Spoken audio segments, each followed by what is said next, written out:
Hello, college sports fans across the great state of Michigan and beyond. You are listening to the Union of the State podcast, the only source to get fan-driven insights into the best rivalry in college football, the Michigan Wolverines and the Michigan State Spartans. My name's Chicago Joe, repping the Michigan Wolverines, and I'm here with my cousin Good Guy Rick for the Michigan State Spartans.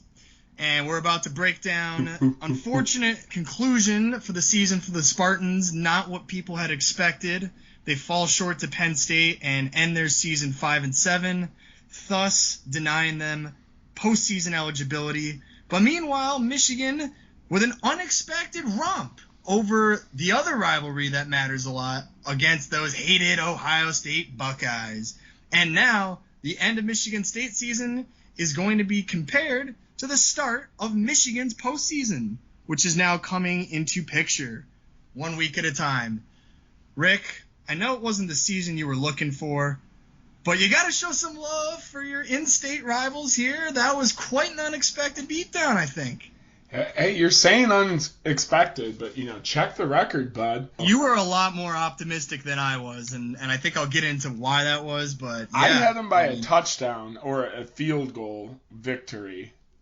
And I said Michigan would score 30 points. What I didn't see was the zero eyes putting up, 3 points in the second half ultimately? Just 3 points. Yeah, so I can't even give them the buck there. The boo eyes right now. But, ultimately, a lot of what we challenged, you challenged your squad to. I know you were called out the wide receiver room a little bit. Not offensively, but you called it like you see it. They didn't take a step up in a game yet. I think you had it in that one with Ronnie Bell looking like a stud. Perhaps maybe the wide receiving core heard me because they stepped up when it was needed most, and JJ unleashed the ace under his sleeve and showed everybody kind of what he could be the whole time.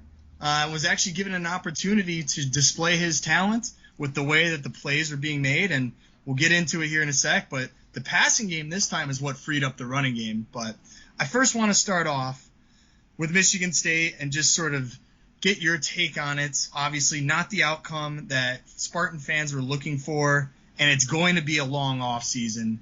From the glimpses that I could catch of the game, it didn't seem like there were a couple chances that Michigan State had that could have swung the momentum in the other way, but I never really got the sense that there were any potential opportunities to actually take the game over.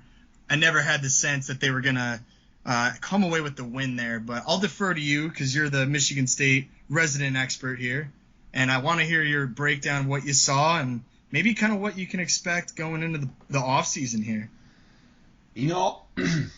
Ultimately, I think you could say you saw a little bit of a microcosm of Michigan State the whole season. Shooting themselves in the foot, having lack of the run game early. This actually wasn't the best look for the O-line who in the last couple of weeks had really tightened up ultimately. Peyton Thorne did not have a lot of time in there. There were two young guys playing on the O-line, which, I'll talk about some of the positives later. Though ultimately, you did see opportunity. The defense later in the game, or not later in the game, kept 14-3 at halftime, and that's after a opening drive pick where the defense stops them in the red zone, and then they miss an easy field goal. Penn State's kicker missed 2 field goals from within the 35-yard line, and ultimately that's their their offense pushing down there and getting stopped by Michigan State's defense, and that's what we saw this year too. Defense looking weak early, giving up big plays, throughout many games, but in the later end of the season here, really kind of stepped up and plays better than they should be, considering a lot of the players they're missing. I think they've said that MSU started somewhere around 30 different players on the defensive side of the ball this season. And that doesn't give, the team as a whole the chance to come together and play well, especially when you're missing some of your best guys. But it does give a lot of the guys opportunity, and that's, again, some of the positives that we see. And that the defense was the positive from that game. The Penn State was able to pour it on with the 2 late touchdowns. The closest they got it to was 21. I think it was 21 to 16, and that's where really needed something. Then they get the stop. But still some optimism when it comes to the defensive side of the ball. I'm very happy with what I saw. There were some big plays and I got to shout out Simeon Barrow Jr. I think he's going to be a stud and ultimately play on Sundays in the NFL. I think he's maybe a redshirt sophomore, 3rd year in. I definitely think he's coming back, and with Jacob Slade leaving, most likely, being a true 4-year player, I am ready for him, to see a lot of him next year. So, it was not the way we wanted to see the season end, but this is a season that I think needed to end. And put it out of its misery. With a team that's getting banged up and other, off the field incidences, to boot. So it's just one that I feel for real change, and, we'll talk more about the evolution of J.J. McCarthy, and for MSU to, look at taking the next step as a team, not an individual player. Some big changes need to happen. I think not making a bowl game could, lead to those happening. I don't know how many coaches could get moved. I think special teams is probably the most likely job position that's about to change. But special teams is often overlooked. What would you say is sort of the biggest need? I think defense has to be at the top of your list, right? And then Lewerke doesn't have another season of eligibility, right? So there's going to be a question mark at a quarterback position too. It does seem like there's a big need on defense, but then some question marks on the offensive side of the ball. Or am I wrong on that? So ultimately, I think they need some. I think the special teams coach needs to go. That was, you can't lose games because of special teams. It should be at a level where it's only aiding you, and or potentially aiding you. There should be a bare minimum expectation. And MSU, unfortunately, in too many of these games, went into, special teams would grade in the D's or F's, straight up. And that should be like a C minimum, B minus minimum level, with a chance to, overachieve, as, some Michigan special teams plays have for years. And not to say States haven't. Jaden Reed was a pretty good kick returner, but, it's... Those moments are few and far between for what are gimme field goal misses, ultimately. It's stacked at a way higher rate. Going in next year. I was going to say, I also called him Lewerke. I meant Peyton Thorne. I don't know why I said that. Can we talk about Peyton Thorne? That to you. And he does have another year of eligibility. Okay. He came to MSU. Actually, he was a recruit, but he redshirted immediately. First year was a scout team guy. And then ultimately with the COVID year, I think he's got that one left. So he's back there, but because of how the last game went and how the season went, that's a legit competition. Quarterback, I'd say coaching changes is going to be 1A to follow, followed by 1B, quarterback competition. I don't think any movement's going to happen in the quarterback room prior to spring games or, the spring practices and ultimately the game. But after that could, maybe that is known, and I would say the most likely thing is Thorne transfers out if he gets beat by someone like Noah Kim or Caton Hauser, who's kind of the J.J. McCarthy, West Coast quarterback recruit that they have. You have Joey Hauser on the basketball team. How many Hausers go through your program over here at Michigan State? Did I say Joey? I said Joey. Oh, okay. I was just making sure. I'm getting names wrong here, so you can call me out again, but yeah. No, I was just making sure I didn't say it. I think their names are spelled differently, but regardless, we have Caton Hauser, who's a true freshman this year. I think only got like a snap or two in garbage time against Akron. But he is that, 4-star recruit from California, I think. All right, well then let me ask this. What is the problem with Michigan State? What is the reason why they had such a bad year? if you had to put it on one, not individual, I don't want to be mean to college kids that are making no money. Yeah, no. If you had to put it on coaching or the offensive side or the defensive side of the ball, and then specifically maybe the run or the pass offense or defense for that side of the ball. Where do you put into that? The biggest thing that held them back, especially come the end of the season, is offense. If Maryland can score 27 on you, you should be able to beat them, I think, from an offensive standpoint. Indiana, you let them come back. You were one touchdown or one field goal from icing them. How can you not get that? You scored 7 points in the second half of that game. That's unacceptable. Even if you're allowing that going, because it's late in the season, and we know with suspensions and the injuries still that they're not playing their best players on defense, or at least they're missing their key backups to where we now have the injuries, really affecting us when it comes to that standpoint. The last couple weeks, and including the Illinois win, MSU is going out there with a D-line mainly made up of D tackles. Literally plays where they have 4 D tackles playing at the 4 positions. It was actually badass, to be honest. But you lose some of that pass rush when you're just putting those big bodies out there. I mean, they had their moments, but that being said, that doesn't excuse stuff on defense. We don't know how much of it was Scotty Hazelton towards the end of the year or Mel Tucker that turned it around, because after right before the Wisconsin game, that's when Mel Tucker said he needs to put his hands on the defense. So, is it probably a little bit of column A and column B? Mel Tucker helping out, focusing on it more, is making Scotty Hazelton step up. But, it's just, I can't. There's no wrong answer. It could be both the offense or the defense. I know it's a cliche, but it's like when people say, well, they played great team complementary football, it's like, what does that mean? Well, I can show you what it does mean if you don't play good team football. It's like the one game where the offense does do well, then the defense also lets up a bunch of points. Exactly. And then meanwhile, the one game where the defense does really well, then the offense doesn't score enough points, to make it happen. And that's sort of, I think, why there can't be any wrong answer there, because both sides weren't able to pick the other up and play that complementary football that I would argue saw Michigan play perfectly against Ohio State. Use the F word a couple times.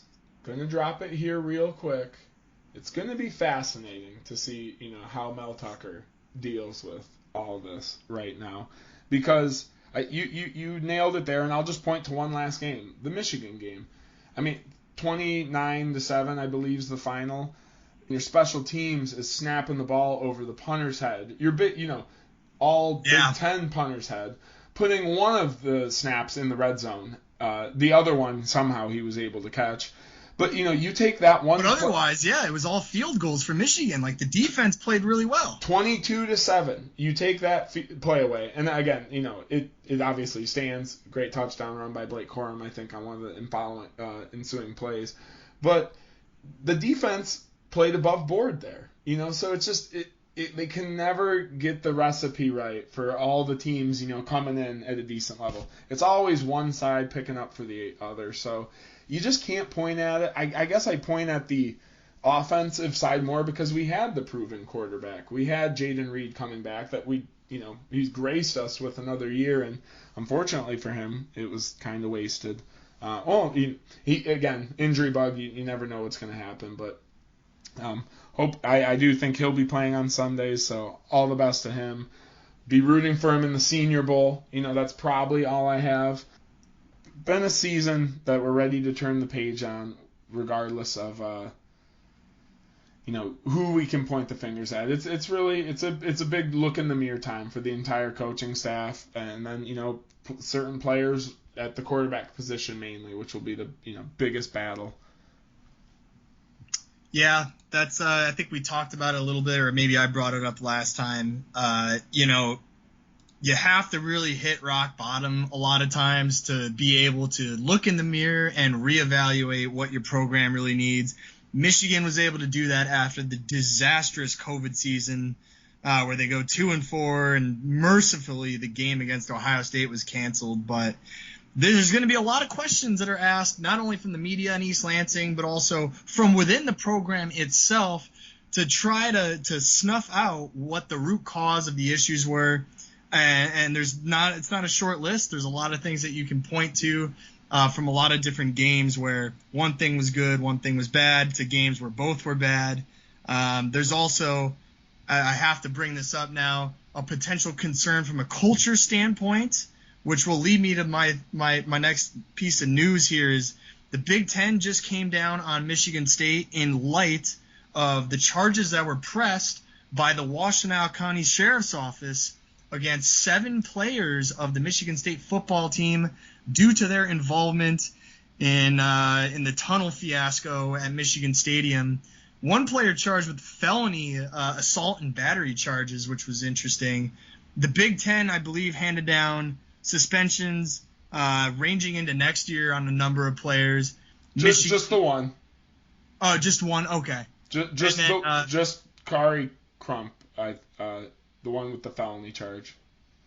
Just wanted to bring it up. I don't think we need to have any extra commentary on it. Obviously, it's unfortunate. You want a rivalry game to be competitive and full of energy, but you want that energy to be directed to the football game on the field and not into the extracurricular activities that are occurring after the game. But just wanted to share that update there.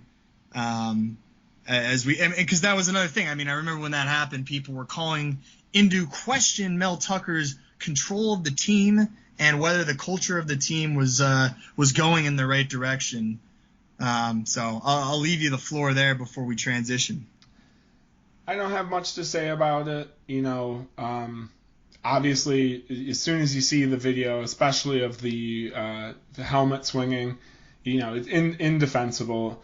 And we are talking about young men, but you got to be better than that. Doesn't matter what was said before. Doesn't matter what happened before. Even if it was physical with the player before that moment, you can't do that. That's a weapon. And I've rumor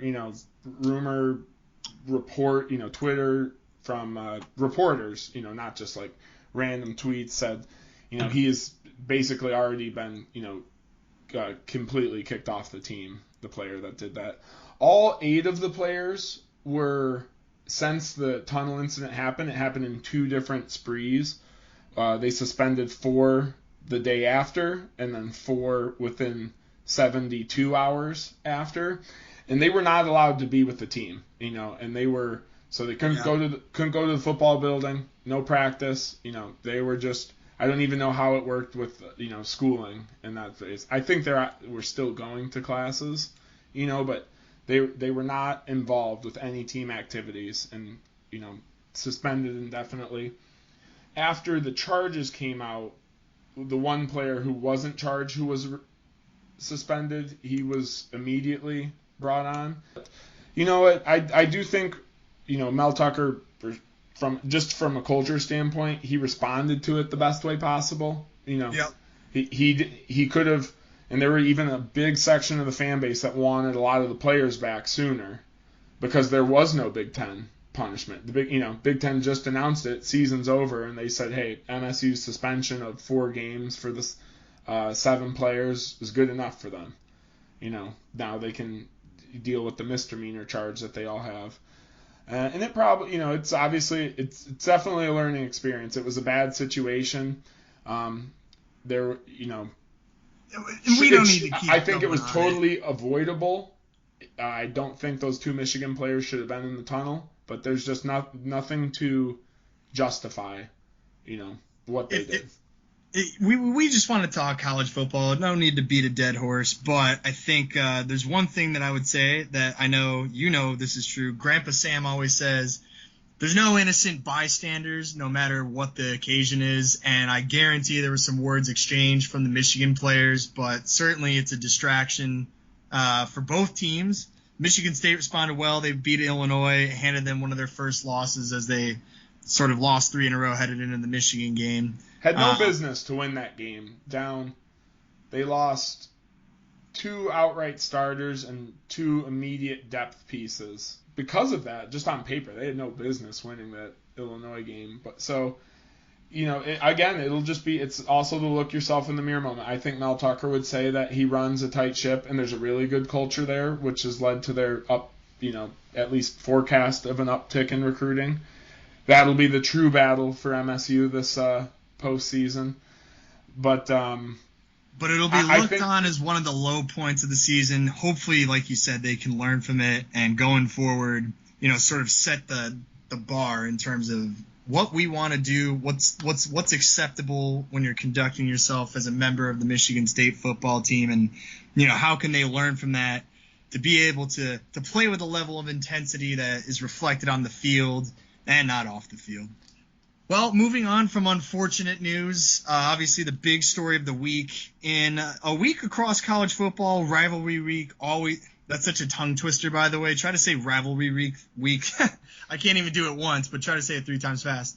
But it's a week that always produces some interesting results. We saw Clemson go down. They're going to be out of the CFP with that second loss.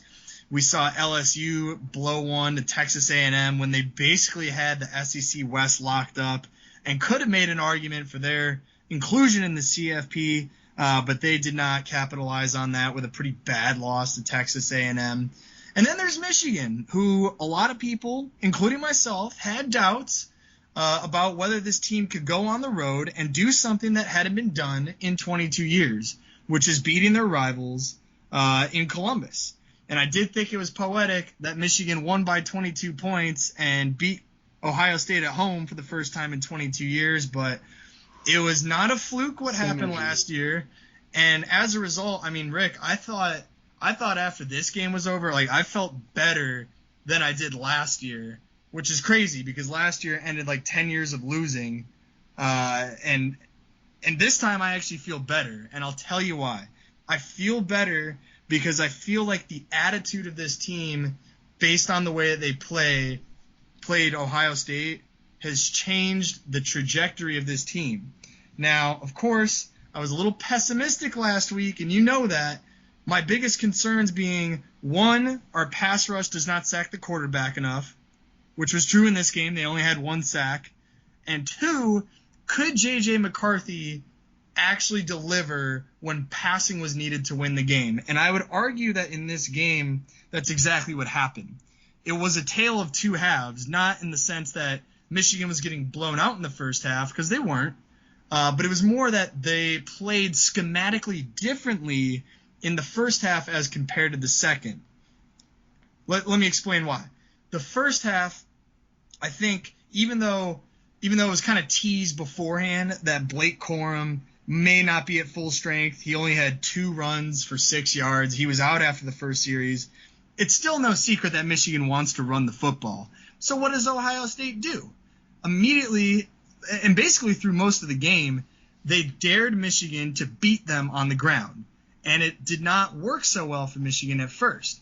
And that necessitated J.J. McCarthy to show what he hasn't been able to show basically the whole year against any legitimate opponent, which is, can he throw the ball and carry Michigan offensively when they need him to, with Blake Corum, the Heisman hopeful, out. And that's exactly what he did.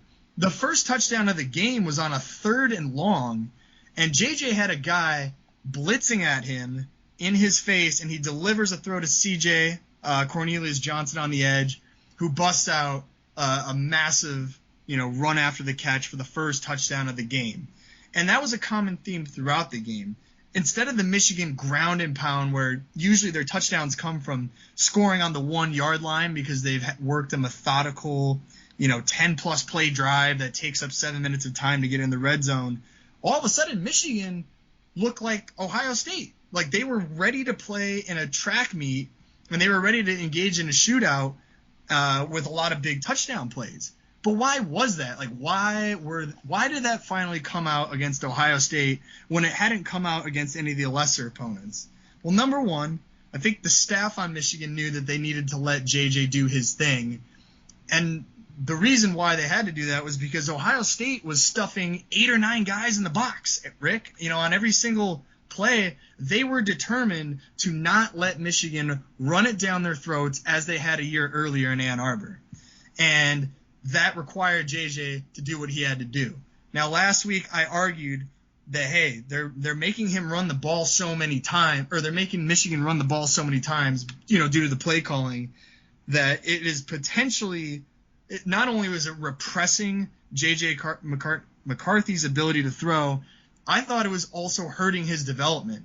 As evidenced against Illinois, he was missing a lot of throws. The passing game wasn't in rhythm. Well, this time, with Ohio State going man-to-man on the wide receivers for Michigan and 8 or 9 guys in the box, if McCarthy was able to hit the big throw, which he hadn't done all year, that would result in touchdowns, and that's exactly what happened. The first one to Cornelius Johnson on 3rd and long. The next one, which was a post route where there's no safety help because, again, all the guys on Ohio State's defense are committed to stopping the run. That's what enabled Michigan to actually be in the game. The passing game is what established their run game later on. And usually it's the other way around for Michigan and for most teams too, because the passing game usually tends to flourish when the run is trying to be stopped.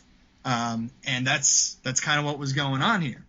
So it was a tale of two halves. They're passing the ball in the first half, and I said it to everybody I was watching the game with, and you know this too because you've listened to me rant about this too many times. Michigan is the best second-half team in the country, and in this game they only allowed 3 points to Ohio State while cruising to a beatdown in the second half. The reason is our team can make the correct adjustments, and I don't think Ohio State did. So coming out of the second half, Ohio State insisted upon their method of man-to-man coverage and stopping the run, and Michigan continued to burn them down the field. This time, J.J. McCarthy's next touchdown and his third of the game came to Colson Loveland, which was a nice little touchdown for, I think, 45 yards on the sideline, again in man-to-man coverage. And by that point, Ohio State had had enough, and they said, okay, this is not going to work anymore. Now cue the Michigan running attack, right? Like, we were waiting for them to finally give up on that.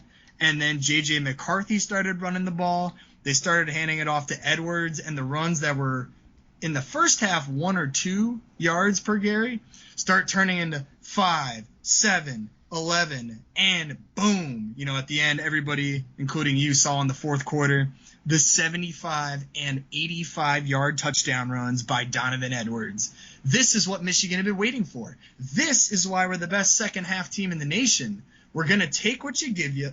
We're going to take what the other team gives us. We're going to respond accordingly. That run game's never going away, okay? The run game will always be there. The difference is McCarthy's excellence in the first half and keeping the game close with those big plays and at the start of the second half eventually forced and required Ohio State to make a defensive adjustment, and at that point the game was already over. At that point it was already over because as soon as you start, giving up on your defensive, our run game, it's just too late. And even without Blake Corum, a Heisman hopeful, Donovan Edwards, the sophomore, is more than capable, and in fact is probably even faster than Corum. So when he gets one good block, good night. Like, he's gone. Then that's our version of a track meet. Other teams' version of a track meet, Big 12 spread offense. Michigan's version of a track meet is we're going to get one block at the line of scrimmage, and then there's nobody that's going to catch up to our guys.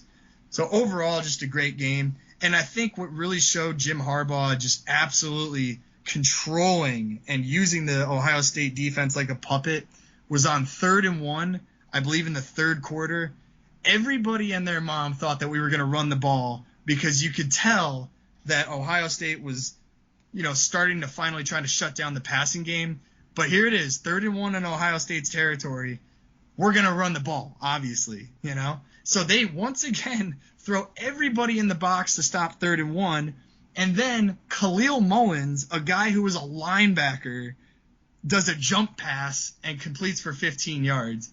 And the funny thing about that, Rick, too, was Jim Harbaugh admitted after the game that trick play had been they had been practicing that trick play since training camp, and it was designed for Blake Corum the whole game. Or the whole season they've been designing it for Blake Corum. But with Blake Corum out, they had to teach this other rando, who I'd never heard of up until that play, to be able to run it. And you could tell, the ball was underthrown. If it was Corum, if they had thrown it right on the money, then it would have been a touchdown to Schoonmaker. That's how well it worked, and that's why I was called at the perfect time. And that's I just was so proud of this team. They really put it all together. It was just team football. The passing game came together. The running game never went away. The trick play was amazing.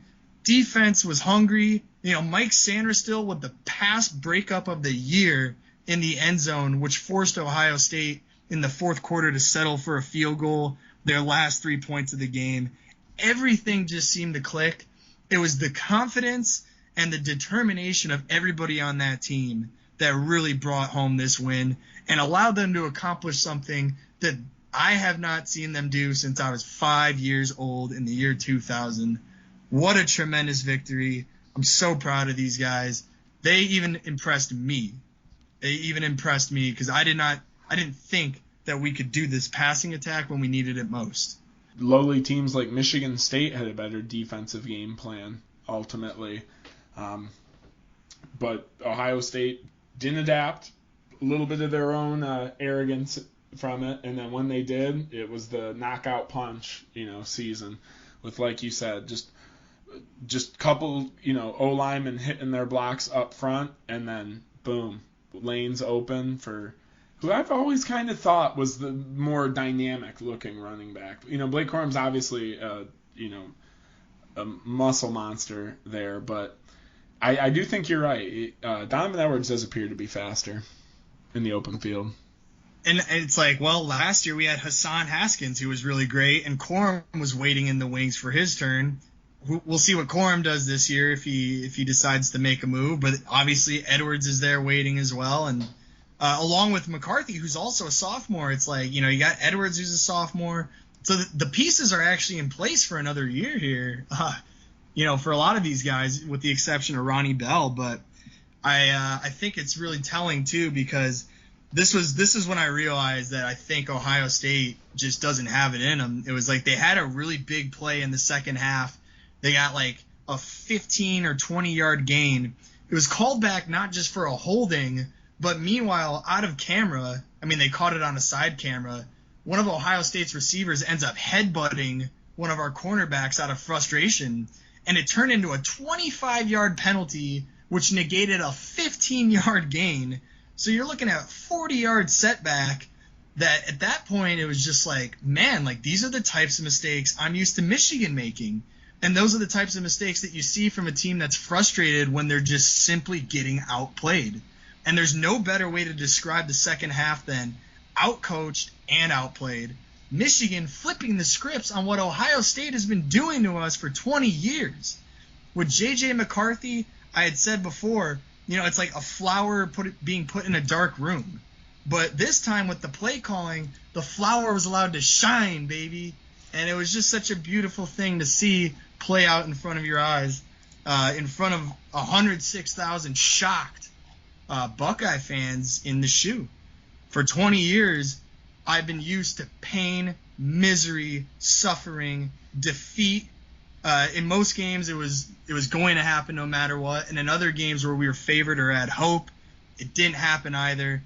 And that's kind of the beauty of college football, man. You cannot appreciate sunshine without rain. There is no pleasure without pain to make you appreciate the pleasure.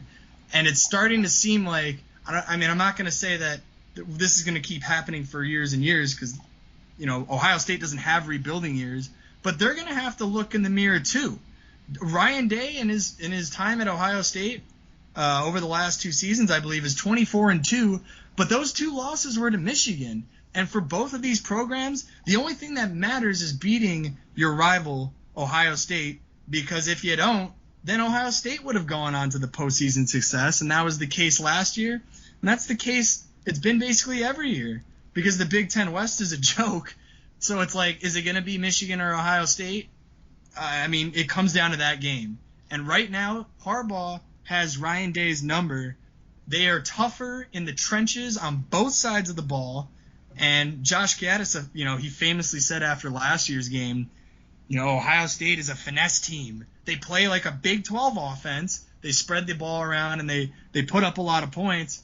But if you actually hit them in the nose in the trenches, then they play like a Big 12 defense. And we saw that with the big plays that were given up. If you had put in for example, TCU, which maybe is a bad example this year, but if you put in any Big 12 team and change the colors, it's like you could have told me that was a Big 12 defense. Like the big plays that are being given up and the space for all of these players, it was remarkable.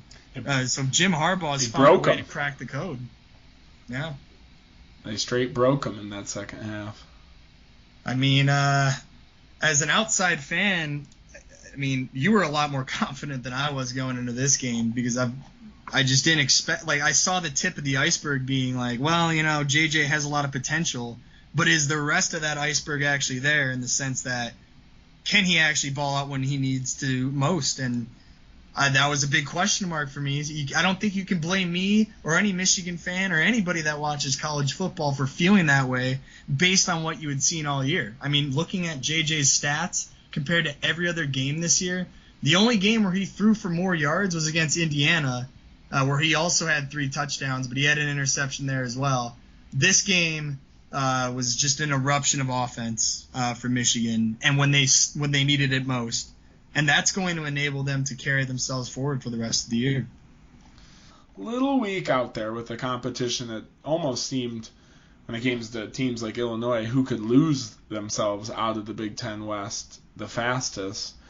But sure did. Should be a drubbing going into this Purdue match. Do you see anything that they do that can offer you, or is it just, you know, we're talking business-like performance with upside, given that, you know, you're going to have a hype J.J. McCarthy and Donovan Edwards? Should be business as usual. I mean, I think even if we do lose to them somehow, that they would still put us in, but there's just like, it's almost an unfathomable thing. If we can beat Ohio State without Blake Corum, I certainly would hope that we don't play him against Purdue and that we still have similar success. Think about it this way. Oh, you got it. If we do what we're supposed to do against Purdue, then we play whoever on New Year's Eve. That gives Corum a month to rest up. And if he was still able to walk out there, I mean, I know he wasn't able to do anything, but he suited up and they put him in the game and he ran the ball, which means that he's not, you know, it's not like an ACL tear or anything debilitating. He should have enough time to heal up for the big games. I fully expect Michigan to come in, treat this like business as usual. The one thing I will say is this. Tom Rinaldi, the sideline reporter for Fox, gave a sideline report at the start of the fourth quarter. Mike Sanderstill, the converted wide receiver who's playing on Michigan's defense, he was screaming at his team, like not just the usual rah, rah, rah, like let's go do this and seal the deal. Tom Rinaldi reported that he was saying that, but he was also saying this is where the road to the national championship starts. Like, this is where we have to start in order to get to where we all want to get. And I think that difference is crucial because last year, I don't even think the Michigan players, I mean, they probably thought they were going to beat Ohio State because they had to think that, but I don't think any of the fans thought that. And why I'm bringing this up is last year beating Ohio State in itself was enough of a success that we kind of didn't. I mean, obviously we wanted to beat Georgia, but I think everybody kind of knew that was really out of reach. But this year just feels different because they had a taste last year of what the playoffs feels like. They're not going to have to play Georgia if they maintain their spot at 2. They're not going to have to play Georgia until the final game of the season if they get there. And this time around, they have the revenge factor. And I don't think Georgia's defense is as good as it was last year, which was clearly the most dominant defensive line in the league and was not able, to let our run game go. So there seemed to be a lot of factors to me that would indicate that the team is hungrier, more determined, and knows what it takes to get to the next level than they were last year. And perhaps the college football landscape in general isn't as strong as it was last year, notably Georgia, who struggled against Georgia Tech in this game. I was down in Atlanta with my cousins, and we were flipping back and forth. And Georgia kind of took a while to get going. They did what they were supposed to do. But they also had a questionable game against Missouri this year. And who knows how many fits LSU is going to give them, despite the fact that they're out of it. So there's a lot of things that make me think there's good things going on Michigan's side. And it's funny, like people are going to give me a hard time for this. I was so pessimistic last week about what I thought Michigan could do. But after a win like that, it's like, seriously, could you tell me that they can't beat anybody if they're playing on all cylinders? Who knows? I guess we'll find out. But, you can't overlook Purdue. They're going to be trying to go for back-to-back Big Ten championships. And we're going to find out this Saturday. Yeah, a little different than last year. It does feel like the parity in between the teams, at the top there. Obviously, we saw, like, Alabama take some losses, and then teams like Tennessee looking like stunners all year taking, some steps back too. So I think you're right. And, that's what, along with a lot, the Big Ten getting a lot of the hate the Big Ten gets with, being weak. And not to say the West is considerably weaker than the East, but as a whole, there's teams in there that can compete with any of them on any given night. So I do think, no matter who the first round matchup is, it's going to be a competitive game, especially if they're able to draw like TCU out the gate. But I think, well put by Sanders still there. This is where it begins. Would you win 4 games now and then you win it all? So he backed it up, like I said. Like, he was talking like that on the sideline, and then that pass breakup on defense to force that one field goal that Ohio State got. Like, if they score the touchdown there, they're down by, I think, 4. And who knows what will happen, but, that was just monstrous play. Hey, it's always a great story talking about a position change, but, I mean, that guy's a good cornerback now, so... Yeah, and think about what that takes, he's slowly going to lose that former wide receiver, and the next step is probably, if he has another year of eligibility, looking at being a cornerback, looking at NFL aspirations. Well, think about what that takes, too. I mean, it's the ultimate sacrifice to your team. You've grown up as a wide receiver your whole life, and I guarantee in the offseason, the new defensive coordinator comes in along with Jim Harbaugh, and they have to sit him down, and they're like, look, Mike, I hate to tell you this, but we think that you'd be better on the defensive side, and that had to have taken a lot of humility to just say, I'm going to trust what you guys are saying. I'm going to trust that you have my best interests at heart. Maybe they said that that's going to be the best way that he gets in the pros. I don't know. He is a little short, or just which is probably why they told him that too. Is or like just onto the field, though. Sure. And those are all the things that I noticed where it's like, and then he made that huge play, like I keep referring to. Like, you can't understate how valuable that was. And also all year, he's been great on defense. So he trusted the program. He trusted his coaches. He trusted that he'd be in a good spot. And it really has paid dividends this year. And clearly, as I mentioned, like the way that he was hyping up the team in between the third and fourth quarters, who wants to win more than this guy right now? This guy's bought in more than anybody. Mm-hmm. He's been on the team for a while. He really wants to win, and he had to take essentially a demotion. I wouldn't even say that, but he had to switch up his entire game that he's been playing his whole life, switch sides of the ball, and completely, make a change for the better of the team. He's a senior. It's probably his last year. I mean, you just can't say enough about this guy and what he's meant to this team on both sides of the ball over the last 2 years and over his entire career at Michigan. One last thing I want to say before we finish up here, because I know I could rant all day about it. I'm so excited about this win, is that the college football rankings have just come out, good guy Rick. Michigan staying at number 2. That means Georgia's at number 1. Southern California, USC up to number 4, and Ohio State drops out down to number 5, with Alabama closely behind them at number 6. So it's going to be interesting. If either TCU or USC drop, guess what? Like, Ohio State's making it because Alabama's not playing in the SEC championship game. So 2 big games to watch. If TCU loses, who are they playing, by the way? I know USC's playing Utah, who USC lost. Their only loss this season was against Utah all year. TCU in the Big 12 championship, I'm looking it up right now. Yeah, I don't have it. But if either of those 2 teams lose, I hate to inform you Michigan fans, like Ohio State's just going to sneak in the back door. Fact. and God forbid they both lose and Ohio State moves up to 3, then you're getting a rematch of Michigan-Ohio State in the first round of the playoffs. And so all the nice things I just said about Michigan, if that outcome happens and then Ohio State wins, it's like, you know what, none of it matters at all. So I feel like we know the way that would go, so they would, should still put them at Ohio State at 4. But it's going to be TCU and Kansas State in the Battle Purple in the Big 12 Championship. Let's see it purple. I think they played during the year, and I'm guessing that means that TCU won. But anytime there's a rematch in the same season in college football, like, you already know it could go either way because you've already got film on that opponent. You know what they like to do. You know what they've been doing the whole year. And it's college football. Like, anything can happen. So that's going to be interesting. If TCU closes that out, they'll hold number 3, and then there's no threat of Michigan having to rematch Ohio State on New Year's Eve. But the USC-Utah one is very curious because that one is like, okay, like USC already lost to them this year. They're getting their rematch.